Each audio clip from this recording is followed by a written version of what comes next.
প্রধানমন্ত্রী তারেক রহমান রয়েছেন কিশোরগঞ্জ সফরে। পথেই পেয়েছেন বাংলাদেশ ক্রিকেট দলের অস্ট্রেলিয়া বিজয়ের খবর। সেখান থেকে ভিডিও বার্তায় শুভেচ্ছা অভিনন্দন জানিয়েছেন টাইগারদের। বাংলাদেশে অপেক্ষা করছি আপনাদেরকে ওয়েলকাম করার জন্য। সবার শরীর ভালো আছে তো? সবাই ইন গুড হেলথ? একটু হবে, হ্যাঁ স্বাভাবিক। গরম কেমন ওখানে? ঠিক আছে, আসেন আপনারা সবাই সুস্থভাবে আসেন। বাংলাদেশের মানুষ অপেক্ষা করছে আপনাদেরকে ওয়েলকাম করার জন্য। Again congratulation. কি খবর? আসসালামু আলাইকুম। কি খবর ভাইয়া?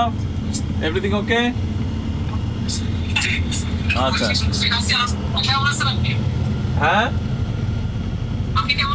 আমি আছি আলহামদুলিল্লাহ ভালো। ভালো।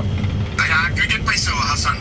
প্রথম ইনিংসে 5 উইকেট আর প্রথম ইনিংসে 6 উইকেট, এখন 2 উইকেট আর মিরাজ পাইছে 5 উইকেট। হ্যাঁ দেখলাম নিউজে। Excellent wonderful.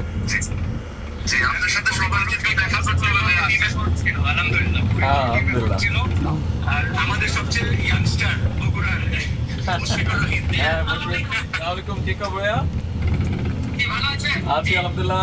শরীর ভালো? ভাইয়া বগুড়ার ছেলেটা 100 বছর, ওই তানজিদ তামিম বগুড়ার ছেলে 100 বছর। বগুড়ার না, ও বাংলাদেশের ছেলে। ও বগুড়ার না, বাংলাদেশের ছেলে। হি রিপ্রেজেন্টস বাংলাদেশ, নট বগুড়া। ঠিক আছে, ওকে, আসলে ইনশাআল্লাহ দেখা হবে। কংগ্রেচুলেশন, অনেক দোয়া থাকলো সবার জন্য। থ্যাংক ইউ, আসসালামু আলাইকুম। নগদ নিয়ে এলো হার না মানা হার অফার। সর্বনিম্ন 10,000 টাকা রেমিটেন্স নগদে পাঠালে থাকছে স্বর্ণের হার জেতার সুযোগ।